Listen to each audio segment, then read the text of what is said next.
Oh, crap, Peter, it's a flash flood. Oh, man, I better save my autographed picture of Dean Cain. You know, from before he got all desperate for attention. Hey, is that Dean Cain on that park bench? Oh, God. Lois! You may want to come down here. Oh, my God! I know, about the water, right? Dad, didn't you say you'd give me whatever I wanted? Well, I want to go out with Michael. Peter, you're being overprotective. Look, why don't you just talk to him? You might find out he's not so bad. All right, Lois, but I know what my gut tells me. And right now, it's telling me I have... indigestion. I just want to talk to him. Dad, this is ridiculous. I just want to talk to him. I just want to talk to him. I just want to talk to him. It is not his fault. I just want to shoot him. I Accident. just want to talk to You him. can't shoot him. Wait, what are you doing? Well, Chris, there may be more lap sitting than there's been, and I might answer most of your questions with a story. But mostly my mustache tells people that there is a 90% chance that I am poorly educated, that I keep upscale porn magazines out in the open, and that I listen to the Little River Band with giant headphones. Ugh, that's the ugliest thing the fat man's grown since that horse leg. Hey, Peter, have you seen my... Yep, it's a mustache kind of morning, Chris. I watch the sunrise in my jeans, jean shirt, and jean jacket. Gosh, mustache culture is pretty cool. You betcha, son. I'm gonna make you some hash browns for breakfast, and then later I'm gonna take you down to the whorehouse to lose your virginity. Would you like that? Would I? Wow, that's a way better present than that buff hamster you got me last Christmas. Help! Oh my God! There's somebody trapped inside! Wait, if I go in there, I could get hurt? No. No, with great mustache comes great responsibility.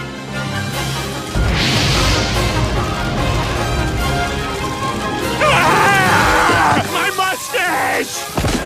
You want to have sex? No. No, no, no, no, no. No.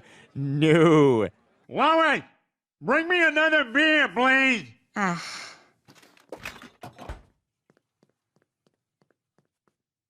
Lois, you mind telling me what the hell you think you're doing? I'm handing you a beer. You are handing it to my stroke arm. This is my good arm. Bring the beer over here.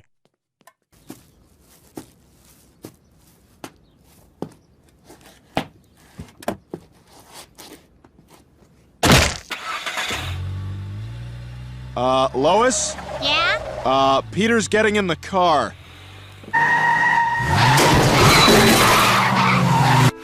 I hate being all strokey. This is all your fault, McBurger Town. You and your delicious hamburgers. I swear I'll get back at you someday for what you did to me and what you did to Wimpy. I would gladly pay you Tuesday for a hamburger today. The place is packed. How are we gonna figure out who has your credit card? I got it, Brian. Smell my ass. What? Smell my ass. It's where I keep my wallet. Get the scent and then find the guy that smells like me. Peter, that's ridiculous. Come on, boy, get the scent. Cut it out! Stop it! Oh, God, that's disgusting! You're an idiot. You know that? Wait a minute. Brian, what are you doing tied to Meg's pole? James Woods did it. Hey, where'd you get the clothes? I always keep a spare at Quagmire's. I gotta tell you, though, there was some weird stuff going on over there today. Hey, Quagmire, can I... Hang on a sec. And that's why I contend that when Frost speaks of birch trees, he may very well be talking about himself. Hey guys, you look like you're getting a little red. Maybe you ought to put some sunblock on. Joe, we just got here. Oh, sorry about that. He's got a little mixed up. Hey, glad you guys could make it. Hey, sorry again, Kevin. I didn't see you in the tub.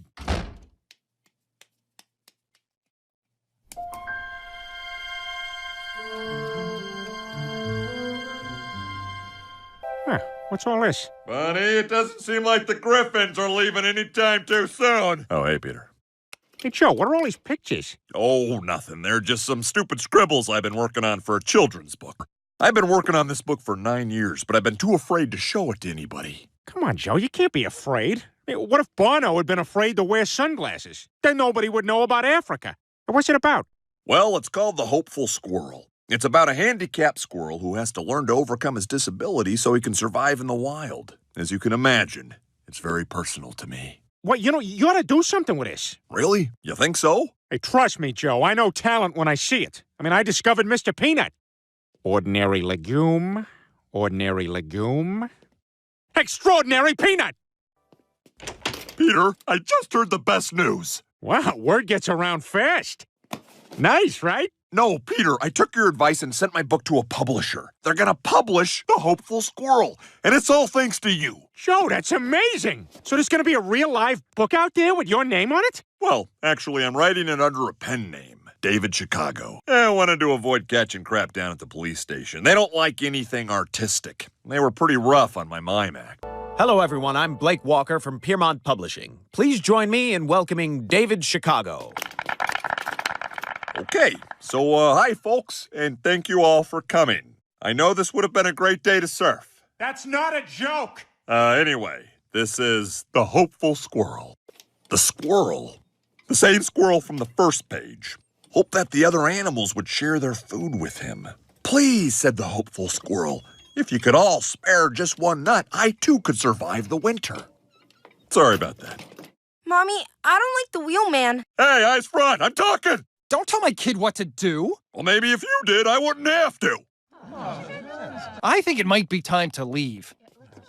Joe, what are you doing? The squirrel doesn't even sound hopeful. It's gotta be like, if you could spare just one nut, I too could survive the winter.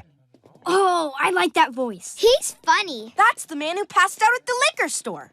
Joe, quick, give me the book. I'm sorry that we mistreated you, said Buddy the Badger. Could you find it in your heart to share your nuts with us? Of course I'll share with you all, said the squirrel. For if I could not forgive, then I would be truly handicapped. Listen, Joe, how would you feel about your friend getting more involved? What do you mean? Well, you would write the books, and your friend Peter would be the public face of the Hopeful Squirrel. He would be David Chicago.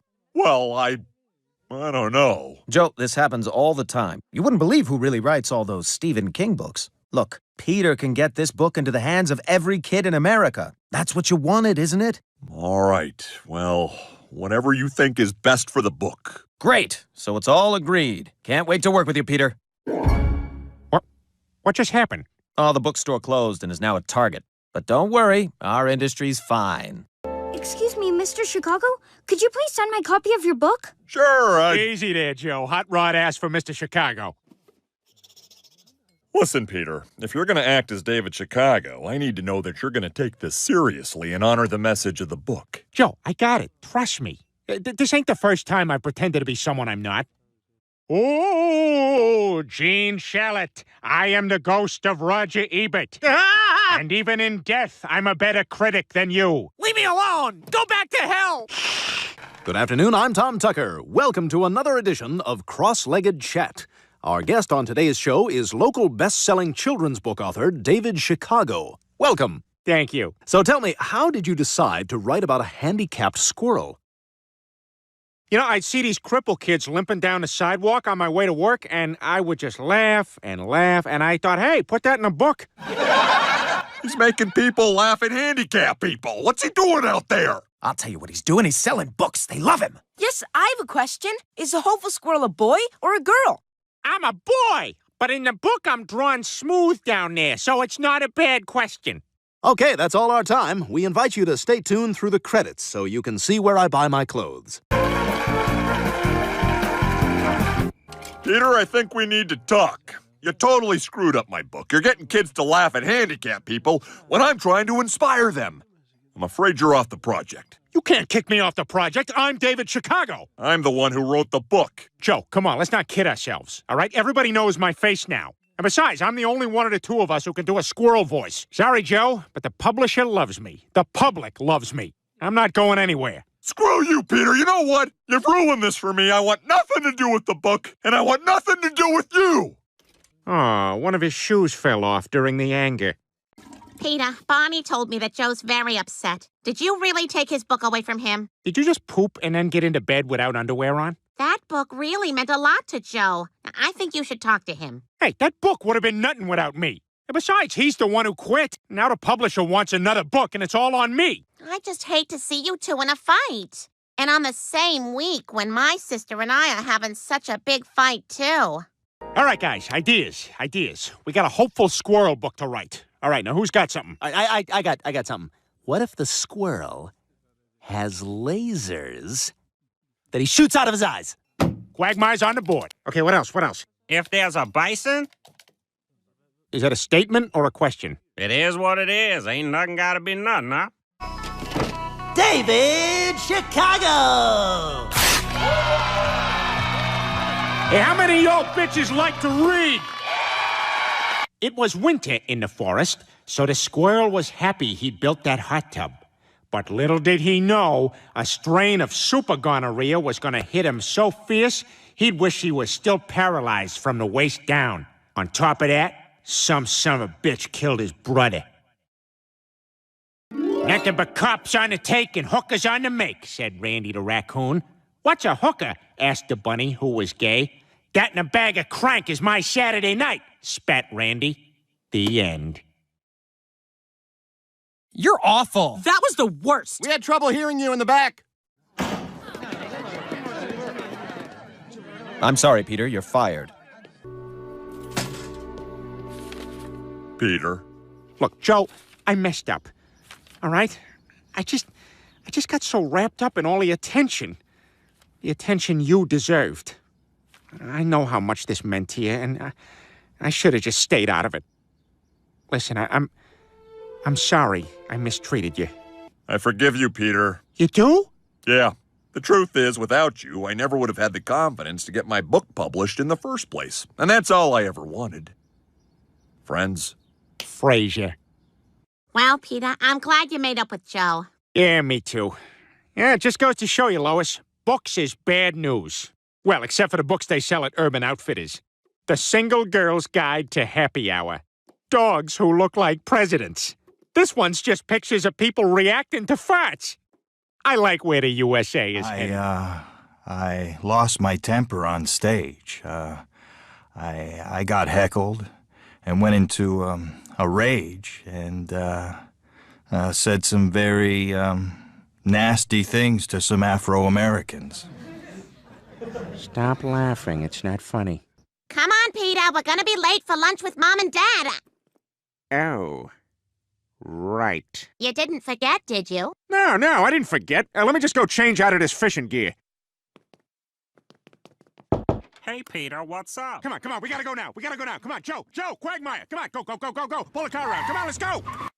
So, a lot of tension with Peter lately, huh? Oh, that's an understatement, Brian. He's been incredibly thoughtless lately, even more so than usual. But tonight is our sex night, and a little physical release will do us both some good. Peter, are you oh, come on! Lois, I know it's late, but me and the guys were going beekeeping. So it would only be till Monday, and we could pay you for it. Yeah, and it's real easy, I promise. I mean, you've spent time watching children, right? Yes, sir. Yes, I have. Wonderful. You mind stopping by tomorrow morning? I'll wear my snazziest studs. This is so wonderfully peaceful. Yeah, it really is another world out here. And just so quiet. I'm half shark and half Peter. Don't come near me. I will eat you. Peter, will you knock that off? It's getting annoying. All right, fine. I'm gonna go scare some people. Hey, did I miss Byron's reward? Brian's award. And yes, you did, Peter. You've been a good son, Brian, and I'm sorry you're so sick. Oh, this is Hart's Mountain Flea Dip. Kills ticks, fleas, and mosquitoes. It's very potent. Almost as potent as the inspiration you give me to plumb the deepest fathoms of my soul for a literary bounty of truth and loveliness. Morning, Lois. Peter, there you are. Were you down at that hotel bar all night again? I was, Lois, and you know who's staying at this hotel? Nathan Lane. We got wasted at the bar, and he ended up asking me to marry him. So I convinced this minister to do the job, but the joke's on Nathan Lane, because gay people can't get married. They can in this state, Peter. Oh, you're a freaking train wreck with that crap, Brian. You couldn't even get Jillian to take you back, and she was dumber than Lou Ferrigno.